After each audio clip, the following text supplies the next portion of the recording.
नमस्कार दोस्तों, सर जी क्लासेस में आपका स्वागत है। तो हम लोग इम्पोर्टेंट जीके क्वेश्चन देख रहे थे यूपी पीएससी एई और विजय स्टील एग्जाम के लिए। तो अभी तक देखिए जितने भी सेट हमने इसके किए हुए हैं तो उसका हमने अलग से प्लेलिस्ट क्रिएट कर दिया है। तो आप लोग डिस्क्रिप्शन बॉक्स में जाना, वहाँ पे लिंक आपको मिल जाएगा प्लेलिस्ट का।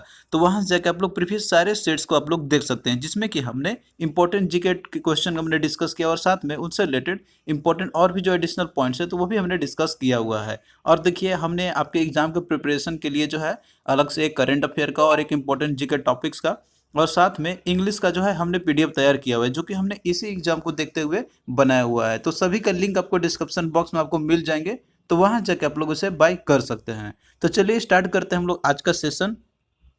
तो देखिए आज के सेट नंबर 9 का आपका पहला क्वेश्चन है। अब तक हम लोगों ने 8 सेट ऑलरेडी डिस्कस कर लिए हैं। तो जिन लोगों ने उनको नहीं देखा है तो आप लोग देख सकते हैं, डिस्क्रिप्शन बॉक्स में लिंक दिया हुआ है सारे प्लेलिस्ट का। तो क्वेश्चन देखिए यहाँ पे आपका है पहला कि a money bill passed by the Lok Sabha is deemed to have been passed by the Rajya Sabha also when no action is taken by the upper house within। तो यहाँ पे सिंपल क्वेश्चन आपका है कि जो मनी बिल है तो ये जैसे लोकसभा से मान लीजिए कि अगर ये इसे एक बार पास कर दी जाती है तो ये राज्यसभा के पास जो है वहाँ पे जो है रिकंसिडरेशन के लिए मात्र वहाँ पे जाती है।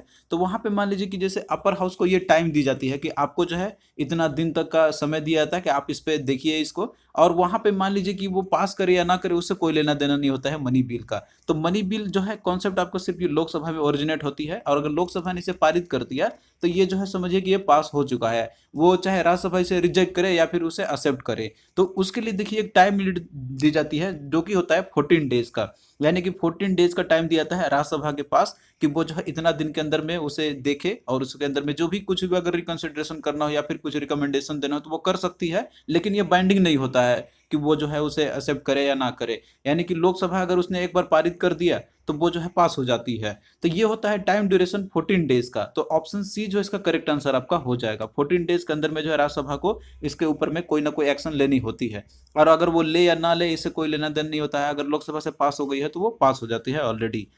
फिर अगला क्वेश्चन देखिए आपका दिया हुआ इसमें कि which of the following river does not originate in India. तो कौन सा रिवर है कि जो इंडिया में ओरिजिनेट नहीं होती है। तो ऑप्शन में देखिए दिया आपका ब्रह्मपुत्र, गंगा, कावेरी और नर्मदा। तो देखिए इन सभी रिवर का यदि आप ओरिजिनेशन पॉइंट अगर आप देखते हैं, जो कि हमने ऑलरेडी आपको ज्योग्राफी वाले लेक्चर्स में आपको काफी अच्छे से बताया हुआ है इन सभी का।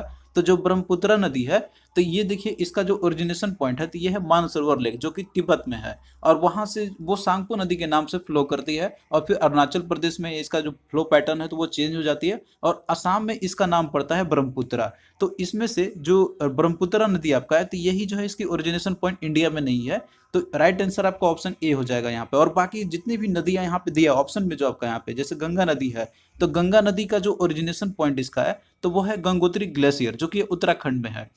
उसके बाद फिर अगला देखिए इसमें आपको दिया हुआ है कावेरी नदी। तो कावेरी नदी देखिए इसका जो ओरिजिनेशन पॉइंट होता है तो ये है आपका ब्रह्मगिरी रेंज है, जो कि वेस्टर्न घाट का ये हिस्सा है। तो ये देखिए जो से आपका कोडाकू डिस्ट्रिक्ट है कर्नाटक का, तो यह वहाँ से ओरिजिनेशन होती है, जो कि इंडिया का ही पार्ट है। और वहीं पे जो नर्मदा नदी आपका दिया हुआ है तो नर्मदा नदी का देखिए जो इसका जो ओरिजिनेशन पॉइंट होता है तो वो है अमरकंटक का प्लेटू, जो कि अनूपपुर डिस्ट्रिक्ट मध्य प्रदेश में है। तो यहाँ पे तीनों जो नदियाँ है तो इन सभी का जो ओरिजिनेशन पॉइंट है तो वो इंडिया में ही है। लेकिन जो ब्रह्मपुत्र नदी है तो ये आपका है मानसरोवर लेक। तो इस तरीके से और भी बहुत सारे रिवर्स है इंडिया में जो कि फ्लो करती है, जो कि इनका ओरिजिनेशन पॉइंट इंडिया से वो बाहर है। तो कौन कौन सा वो रिवर्स है जिनका ओरिजिनेशन पॉइंट इंडिया में नहीं है उनकी, तो आप लोग कमेंट करके बताना, देखते हैं कौन इसका रिप्लाई करता है। फिर नेक्स्ट क्वेश्चन देखिए कि garba is the dance form of which state. तो गरबा जो है ये डांस फॉर्म किस स्टेट की है। तो देखिए इसका राइट आंसर आपका हो जाएगा दैट इज गुजरात है आपका। तो ऑप्शन डी जो है करेक्ट आंसर इसका हो जाएगा। तो देखिए जितने भी इंपॉर्टेंट जो भी डांस है वेरियस स्टेट्स के, तो हमने यहाँ पे जो है लिस्ट तैयार किया हुआ है। तो आप लोग जो है इसे जरूर पढ़ के जाना। यहाँ पे देखिए हम बात करते हैं सबसे पहले आंध्र प्रदेश की। तो जो फोक डांसेस यानी कि जो फेमस है यहाँ पे, तो एक तो आपका जैसे क्लासिकल डांस कुचिपुड़ी है, जो कि ये बहुत ही फेमस है। तो आंध्र प्रदेश में लगातार आपसे ये क्वेश्चन मतलब ये कोई ना कोई सेट में पूछते ही जाते हैं इनसे। इसके अलावा एक कोलाटम आपका हो गया। और वहीं असम में देखिए बहुत सारे यहाँ पे फोक डांसेस है, जैसे बिहू आपका हो गया, बिछुआ हो गया, नट पूजा हो गया, कली गोपाल हो गया, बगुरम्बा हो गया, नाग डांस हो गया और खेल गोपा हो गया। उसी तरीके से बिहार की बात करते हैं तो यहाँ पे जो फेमस है आपका वो है जात जातिन, और दूसरा है विदेशिया। और वहीं गुजरात की बात करते हैं तो यहाँ पे जो मेनली फेमस आपका है तो वो है गरबा, उसके बाद डंडिया रास आपका हो गया और भवावी आपका है इसमें। उसी तरीके से हरियाणा की बात करते हैं तो यहाँ भी बहुत सारे हैं, जिसमें कि जो फेमस आपका है तो उसमें आपका जैसे झूमर हो गया, फाग हो गया, डाप हो गया, धमाल हो गया और गगोर हो गया। और वहीं हिमाचल प्रदेश की बात करते हैं तो यहाँ पे देखिए जैसे आपका झोरा हो गया, छपेली हो गया, महासा हो गया, नाती और डांगी हो गया। और वहीं जम्मू कश्मीर की बात करते हैं तो यहाँ पे आपका जो फेमस है तो वो है राउफ है। उसके अलावा डमाली आपका है। फिर वहीं कर्नाटक की बात करते हैं तो यहाँ पे जो फेमस आपका है तो वो है यक्षगान है। और इसके अलावा सुग्गी भी आपका यहाँ पे है। और वहीं केरला की बात करते हैं तो जो क्लासिकल डांस जो काफ़ी फेमस है तो वो है आपका कथकली, और इसके साथ में एक मोहिनी अट्टम भी है जो कि ये फेमस है। इसके अलावा आपका यहाँ पे और भी है, जैसे कई कोटिकाली आपका है और ओटम थुल्लल है। और वहीं महाराष्ट्र की बात करते हैं तो यहाँ पे जो एक फेमस आपका जो लगातार ये एग्जाम में पूछा जाता है तो वह है लवनी। फिर उसके बाद नक्कट भी है। इसके अलावा ओडिशा की बात करते हैं तो ओडिशा के क्लासिकल डांस है ओडिसी, तो ये नाम में ही है तो आप लोग इसको इजिली याद कर ही सकते हैं। इसके अलावा पैका हो गया और छऊ हो गया। फिर उसके बाद देखिए वेस्ट बंगाल की बात करते हैं तो यहाँ पे जैसे बहुत सारे हैं, जैसे गंभीरा हो गया, धाली हो गया, जतरा हो गया, मरासिया महल हो गया और कीर्तन हो गया। और वहीं पे पंजाब की बात करते हैं तो यहाँ पे फेमस है भांगड़ा डांस, और वहीं गिद्धा और इसके बाद डप हो गया। तो इसके अलावा और भी वेरियस स्टेट है जहाँ पे आपको फोल्क डांसेस को उनको याद रखना होगा, लेकिन एटलीस्ट इतना आप लोग जरूर याद रखना इन सभी का। फिर नेक्स्ट देखिए कि Edward Jenner is associated with. तो एडवर्ड जेनर जो है तो ये किससे एसोसिएटेड थे? तो देखिए जो एडवर्ड जेनर थे तो ये एक इंग्लैंड के यानी कि इंग्लिश सर्जन थे। इन्होंने जो है स्मॉल पॉक्स का वैक्सीन डिस्कवर किया हुआ था। तो ये इनका काफ़ी फेमस था। एक क्वेश्चन भी बहुत ज़्यादा पूछा आता है आपसे इनसे, जैसे स्मॉल पॉक्स का वैक्सीन किसने डेवलप किया हुआ था? तो ये एडवर्ड जेनर नहीं किया हुआ था। तो ऑप्शन सी इसका करेक्ट आंसर हो जाएगा। फिर नेक्स्ट क्वेश्चन देखिए कि a proclamation of emergency issued under article 352 must be approved by the parliament within. यानी कि जो नेशनल इमरजेंसी जो इम्पोज की जाती है, जो प्रोक्लेमेशन की जाती है अंडर आर्टिकल 352, तो ये जो है पार्लियामेंट के द्वारा कितना दिनों तक अंदर में या फिर कब तक जो है अप्रूव हो जानी चाहिए? तो देखिए जो इमरजेंसी इम्पोज की जाती है अंडर आर्टिकल 352 तो ये प्रेसिडेंट के द्वारा की जाती है, लेकिन इसके पीछे जो एडवाइस होता है तो वो प्राइम मिनिस्टर की होती है, जो कि कैबिनेट मिनिस्टर के जो मीटिंग होती है तो उसमें डिसीजन ली जाती है। लेकिन जो इम्पोजिशन की जाती है वो प्रेसिडेंट के द्वारा की जाती है। और आर्टिकल 352 के जो मेंशन आपका किया गया है इसके अंदर में, जो कि प्रेसिडेंट जो है इनके पास अधिकार होता है कि ये इमरजेंसी इम्पोज कर सकते हैं। जैसे मान लीजिए कि अगर नेशनल सिक्योरिटी कोई थ्रेट है, वो चाहे किसी भी कारण से हो, वो मे भी आपका यहाँ पे आर्म रिबेलियन हो या फिर बाहर कोई एक्सटर्नल एग्रेशन हो, तो इन केसेस में नेशनल इमरजेंसी इम्पोज की जा सकती है। अब देखिए एक बार मान लीजिए कि इमरजेंसी इम्पोज कर दी गई प्रेसिडेंट के द्वारा, तो फिर जो है इसे पार्लियामेंट के द्वारा इसे अप्रूव भी करनी होती है। और अगर मान लीजिए पार्लियामेंट ने इसे अप्रूव कर दिया तो जो जो इमरजेंसी इम्पोज की गई है तो वो 6 मंथ तक ये वैलिड रहेगा, यानी कि 6 मंथ तक वो कंटिन्यू रहेगा। अगर मान लीजिए पार्लियामेंट ने इसे अप्रूव नहीं कर पाया तो ये जो है केवल ओनली 1 मंथ तक ही अप्रूव्ड, यानी कि ओनली 1 मंथ तक ये वैलिड रहेगा। उसके बाद जो है वो सीज हो जाएगा, यानी कि फिर वो इमरजेंसी अब नहीं रहेगी, इम्पोज नहीं रहेगी कंट्री में। तो ये रहता है केवल 1 मंथ तक आपका रहेगा, यानी कि पार्लियामेंट ने अगर बीच में अप्रूव कर दिया तो ये कंटिन्यू रहेगा 6 मंथ तक। अगर नहीं कर पाता है पार्लियामेंट अप्रूव, यानी कि दोनों हाउस से अगर नहीं हो पाते हैं तो ये केवल ओनली 1 मंथ तक ही वैलिड रहेगा। तो आई होप कि अब आपको पूरा कॉन्सेप्ट इसके पीछे समझ में आ गया होगा। और अगर पार्लियामेंट ने अप्रूव कर दिया तो ये 6 मंथ तक कंटिन्यू रहेगा। इससे भी आपके क्वेश्चन आते हैं कि अगर पार्लियामेंट ने अप्रूव कर दिया तो ये कितने मंथ तक ये रहेगा? तो अप टू 6 मंथ तक।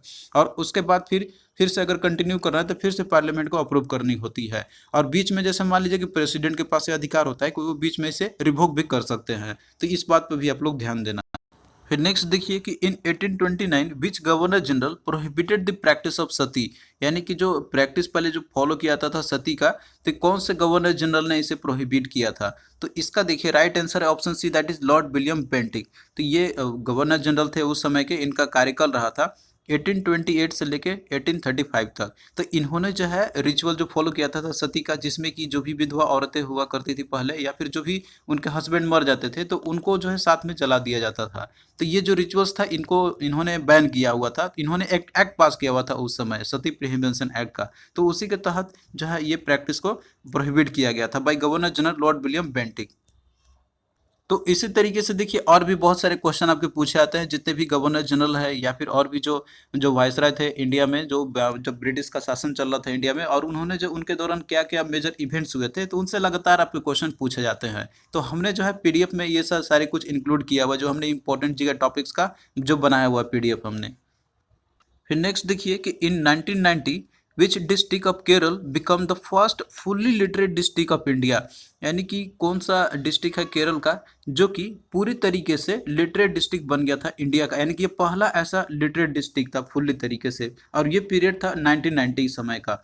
तो देखिए उस समय प्राइम मिनिस्टर थे इंडिया के, प्राइम मिनिस्टर थे वीपी सिंह। तो इन्होंने जो है जो एर्नाकुलम जो डिस्ट्रिक्ट है केरल का, तो इनको जो है पहला पूरी तरीके से लिटरेट डिस्ट्रिक्ट घोषित किया हुआ था इंडिया का। तो ऑप्शन डी इसका करेक्ट आंसर आपका हो जाएगा। तो ये 1990 पीरियड का समय था उस दौरान, और ये उस समय जो प्राइम मिनिस्टर थे इंडिया के वो थे वीपी सिंह। तो इन्होंने जो है इन्होंने डिक्लेयर किया हुआ था जो कि केरल का डिस्ट्रिक्ट है एर्नाकुलम। तो ये आप लोग याद रखना, ये भी इंपॉर्टेंट क्वेश्चन आपका है। फिर अगला क्वेश्चन देखिए कि the Sahara desert is not a part of which country. तो जो सहारा डेजर्ट है तो ये कौन सा कंट्री का, मतलब जो कौन सा कंट्री जो है इसका पार्ट नहीं है। तो देखिए इस क्वेश्चन को करने के लिए सबसे पहले आपको सहारा डेजर्ट कहाँ पे है, मैप में कहाँ पे है, और कौन कौन से कंट्री जो है वो सहारा डेजर्ट मतलब कि जहाँ पे है, तो इसको आपको ध्यान में रखना होगा, और मैप के थ्रू आप लोग इसको आसानी से समझ सकते हैं, तब जाके आप लोग इसको क्वेश्चन को आप लोग कर सकते हैं इस तरीके के। तो यहाँ पे हम मैप में आपको दिखाते हैं जो सहारा डेजर्ट है, आप देख सकते हैं यहाँ पे मेजरली जो है तो ये अफ्रीकन कॉन्टिनेंट जो है, अफ्रीका कॉन्टिनेंट जितने भी कंट्री है तो वहाँ पे मेजरली, और खासकर जो ऊपर में जो पोर्शन है इसका नॉर्थ अफ्रीका का पार्ट रीजन है, तो उधर ही सहारा डेजर्ट लोकेटेड है। तो यहाँ पे आप देख सकते हैं कि कौन कौन से कंट्री है जो इसके अंदर में आते हैं, जैसे आपका मोरक्को हो गया, ट्यूनीसिया हो गया, इसके अलावा मॉरिसिया हो गया, माली हो गया, नाइजर हो गया, आपका चड हो गया, सूडान हो गया, इजिप्ट और लीबिया हो गया, और साथ में अल्जीरिया आपका हो गया। मेजरली जो पार्ट है वो अल्जीरिया और लीबिया का पार्ट है, जहाँ पे सहारा डेजर्ट मोस्टली जो इन दो कंट्री में है, लेकिन इसके अलावा और भी हैं। तो आप लोग जो है यहाँ पे लिस्ट यहाँ पे दिया हुआ है, तो आप लोग इसको याद कर लेना, और मैप के थ्रू आप लोग ज़्यादा इसको अच्छे से समझ सकते हैं। तो यहाँ पे जो ऑप्शन में आपको दिया हुआ है जो सहारा डेजर्ट मतलब कौन से कंट्री का पार्ट नहीं है, तो इसमें देखिए दिया हुआ है मोरक्को, साउथ अफ्रीका, अल्जीरिया और चड आपका दिया हुआ है। तो देखिए साउथ अफ्रीका जो है, अगर आप लोग मैप में देखे होंगे साउथ अफ्रीका का, तो साउथ अफ्रीका ये पूरे तरीके से अफ्रीका जो कॉन्टिनेंट है पर ये साउदर्न पार्ट में इसका लोकेटेड है, जो कि सहारा डेजर्ट आपका ऊपर में नॉर्थ रीजन में लोकेटेड है। तो यदि आप लोग कंट्री में मैप भी आपने देखा होगा अच्छे से साउथ अफ्रीका कहाँ पे लोकेटेड है, तब भी आप लोग ऑप्शन को एलिमिनेट कर सकते हैं। तो ऑप्शन बी इसका करेक्ट आंसर आपका हो जाएगा। तो सहारा डेजर्ट जो है ये साउथ अफ्रीका का ये पार्ट नहीं है। तो कौन कौन से कंट्री है जो मतलब कि इसके अंदर में आते हैं, जैसे आपका अल्जीरिया, चड हो गया, इजिप्ट हो गया, लीबिया, माली, मॉरिसिया हो गया आपका, इसके अलावा मोरक्को हो गया, नाइजर, वेस्टर्न सहारा हो गया, और साथ में सूडान और ट्यूनीसिया हो गया। तो जो मेनली जो सहारा डेजर्ट आपका है, तो ये थर्ड लार्जेस्ट डेजर्ट है पूरे वर्ल्ड का, आफ्टर अंटार्कटिका और आर्टिक रीजन के बाद आपका। तो ये हॉट डेजर्ट कैटेगरी के अंदर में आपका आता है यहाँ पे, जो कि मेनली ये 9 मिलियन स्क्वायर किलोमीटर एरिया ये पूरा कवर करता है, और जो कि ऑलमोस्ट ये अफ्रीका कॉन्टिनेंट का अप्रोक्सीमेटली 31% जो पूरा एरिया ऑक्युपाई करता है अकेला। तो ये मतलब कि दुनिया का सबसे, अगर हॉट डेजर्ट की यदि हम बात करते हैं तो उसमें से ये नंबर 1 पे है, और तीसरे नंबर पे आता है आपका डेजर्ट कंपैरिजन में। पहला आपका है जैसे उसमें अंटार्कटिक और आर्टिक, और उसके बाद फिर आपका आता है सहारा डेजर्ट है, जो कि मेनली बहुत सारे कंट्री के अंदर भी ये फैला हुआ है। तो आपने देखा था यहाँ पे लिस्ट में, तो आप लोग जो है उन सभी को याद कर लेना, और मेजरली इस तरह के जो क्वेश्चन आपके आते हैं तो आपको उसके लिए मैप ही ज़्यादा आपको आसान रहेगा देखने, याद करने में आपके रहेगी। फिर नेक्स्ट क्वेश्चन देखिए कि which one of the following does not constitute the electoral college for electing the president of India. तो देखिए जो मेथड होता है प्रेसिडेंट ऑफ इंडिया का, इलेक्शन जो होती है प्रेसिडेंट का, तो इनके लिए एक इलेक्टोरल कॉलेज होती है जिसमें कि मेंबर होते हैं, उसमें पार्टिसिपेट करते हैं इनके इलेक्शन में। तो वो कौन कौन होते हैं, तो यहाँ पे हम लोग एक ओवरव्यू देख लेते हैं हम लोग। इसके बाद जो है आप लोग यहाँ पे आराम से बता सकते हैं कि वो कौन कौन से आते हैं इसके अंदर में। तो देखिए जो प्रेसिडेंट आपका मेंशन किया गया यहाँ पे यूनियन एग्जीक्यूटिव के अंदर में आते हैं आपका मेनली ये, तो जिसमें कि दिया गया आपका यहाँ पे आर्टिकल 52 के अंदर में कि प्रेसिडेंट होने चाहिए इंडिया के लिए। और इनका देखिए जो होता है यानी कि किस तरीके से इलेक्शन होती है प्रेसिडेंट का, आर्टिकल 54 और 55 ये मेंशन आपका दिया गया है इसमें।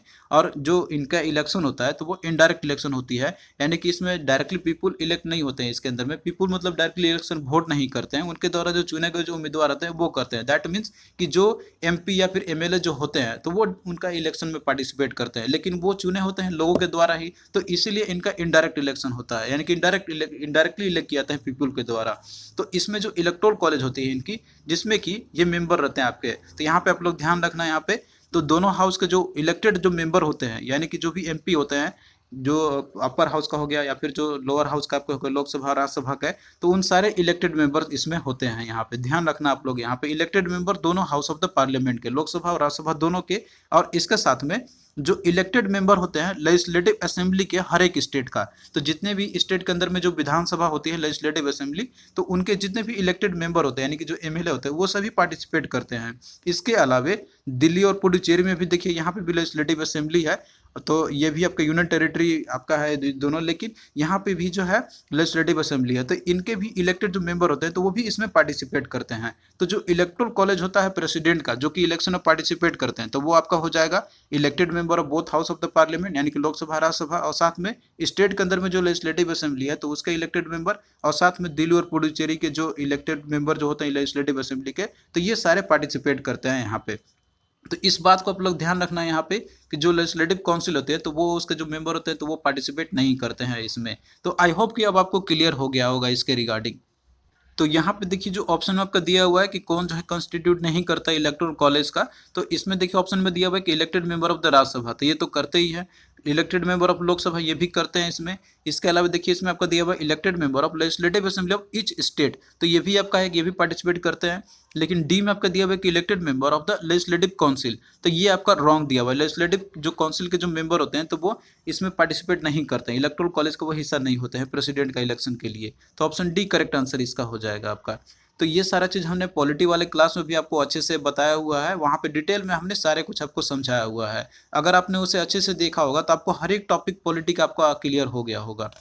फिर अगला देखिए क्वेश्चन आपका है कि Harshacharita the biography of Harsha was written by, तो हर्षचरिता जो है ये बायोग्राफी है हर्षवर्धन का, ये लिखा गया है, मतलब हर्षवर्धन का ही है ये। तो ये जो लिखा गया आपका, तो ये बाण भट्ट के द्वारा लिखा गया हुआ है, तो ऑप्शन ए जो आपका करेक्ट आंसर आपका हो जाएगा। तो देखिए जो हर्षचरिता, इसको संस्कृत में हर्षचरित भी बोला जाता है यहाँ पे, तो ये आपका मेनली है कि जो हर्ष ने जो इन्होंने अपने कार्यकाल में जो भी इन्होंने किया हुआ था तो उन्हीं के बारे में मेनली लिखा गया हुआ है।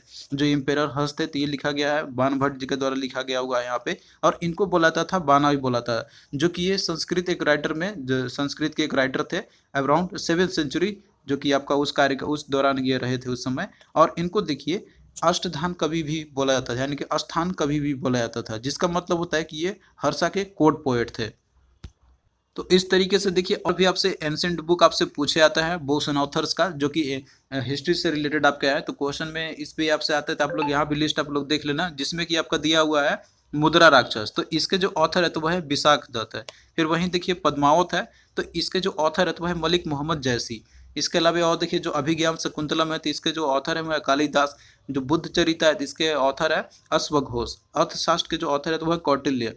पंचतंत्र के है विष्णु शर्मा। वृक्ष कटिका का है इसके सुदरक है। और वहीं प्रेम वाटिका का है इसके है रस खान। और वहीं अगला देखिए जो भागवत गीता है तो इसके जो ऑथर है यानी कि जो लिखा गया था वेद व्यास जी के द्वारा है। फिर उसके बाद देखिए बुद्ध चरिता है तो ये अश्वघोष के द्वारा लिखी गई है। अष्टाध्यायी जो है तो ये पाणिनि के द्वारा किया गया हुआ है। वहीं पे देखिए रजातरंगिणी जो है तो ये कल्हान के द्वारा लिखी गई है। वही मृच कटिका जो है तो आपके शूद्रक के द्वारा। हर्षचरिता जो है तो ये बाण भट्ट जी के द्वारा ये लिखी गई है। और शाहनामा जो है तो ये आपका फिरदौसी के द्वारा। और हुमायूं नामा ये गुलबदन बेगम जी के द्वारा लिखी गई है। वही पृथ्वीराज रासो जो है तो ये चांद बरदई के द्वारा लिखी गई है। और इंडिका जो है तो ये मेगस्थनीज के द्वारा ये जो लिखी गई है। तो ये सारे कुछ इंपॉर्टेंट ऑथर है जो कि एंशिएंट से रिलेटेड आपके हैं। तो ये बहुत ही इंपॉर्टेंट है, आपके एग्जाम में पूछे ही जाते हैं, तो आप लोग इनको भी अच्छे से याद कर लेना। और ये सारी चीज़ आपको पीडीएफ वाला जो लिस्ट है उसमें भी आपको मिल जाएंगे। फिर नेक्स्ट देखिए कि in India paper currency first started in the year, तो इंडिया में जो है पेपर करेंसी पहली बार कब स्टार्ट की गई थी, कौन से ईयर में। तो देखिए जो पेपर करेंसी है तो ये एक्ट पास की गई थी 1861 में। तो इसके बाद ही है कि जो बैंक जो होते थे तो उनको जो है ये राइट दे दिया गया था कि वो जो है नोट इशू कर सकते हैं। तो जो पेपर करेंसी एक्ट था तो ये 1861 में पास की गई थी, तो इसीलिए जो इसी ईयर से पेपर करेंसी स्टार्ट हुई थी इंडिया में। तो राइट आंसर ऑप्शन डी आपका हो जाएगा, दैट इज 1861। फिर अगला देखिए कि इंजाइम्स आर, तो इंजाइम्स क्या होते हैं। तो देखिए जो इंजाइम्स होता है तो ये एक सब्सटेंस होते हैं जो कि एक कैटलिस्ट की तरह ये काम करते हैं लिविंग ऑर्गेनिजम्स में। यहाँ पे ध्यान देने की बात आपका लिविंग ऑर्गेनिजम्स की हम बात कर रहे हैं यहाँ पे। तो ये एक तरीके से एक बायोलॉजिकल कैटलिस्ट होते हैं, जो कि जो सब्सटेंस होते हैं जो एक कैटलिस्ट की तरह काम करेंगे, यानी कि जो रेट ऑफ रिएक्शन जो होती है केमिकल रिएक्शन, तो उनको ये रेगुलेट करते हैं और रिएक्शन को प्रोसीड करते हैं, और लेकिन इनमें कोई चेंजेस नहीं होती है। तो ये होते हैं आपके इंजाइम्स, होते हैं बायोलॉजिकल कैटलिस्ट। तो ऑप्शन बी इसका करेक्ट आंसर आपका हो जाएगा। तो थैंक यू दोस्तों, आपको कैसा लगा ये लेक्चर आप लोग कमेंट करके जरूर बताना। और इसी तरीके से जो आपका ये सीरीज चलता रहेगा आपका एग्जाम तक, और आपसे बस एक ही रिक्वेस्ट है कि आप लोग भी वीडियो को अधिक से अधिक शेयर करना अपने फ्रेंड्स के अमंग, ताकि हमें मोटिवेशन मिलता रहेगा। और हमने देखिए जो है एग्जाम के लिए ऑलरेडी आपको इंपॉर्टेंट जीके के टॉपिक्स हमने आपको प्रोवाइड कर दिए, जिसमें कि आपको इन सारे टॉपिक से रिलेटेड जो भी हम आपको पढ़ा रहे हैं यहाँ पे जीके का, तो सारे टॉपिक्स के आपको इसमें इंपॉर्टेंट जीके टॉपिक्स आपको मिल जाएंगे। स्टैटिक जीके का, हिस्ट्री, पॉलिटी, ज्योग्राफी, इकोनॉमिक्स का, सभी के इंपॉर्टेंट जो है पॉइंट हमने उसमें इंक्लूड किया हुआ है। और साथ में करंट अफेयर का और इंग्लिश का भी जो है पीडीएफ हमने प्रोवाइड किया हुआ है। तो डिस्क्रिप्शन बॉक्स में सभी का लिंक दिया हुआ है, तो वहाँ जाकर आप लोग उसे बाय कर सकते हैं। तो चलिए दोस्तों, फिर मिलता है नेक्स्ट वीडियो में, तब तक के लिए बाय।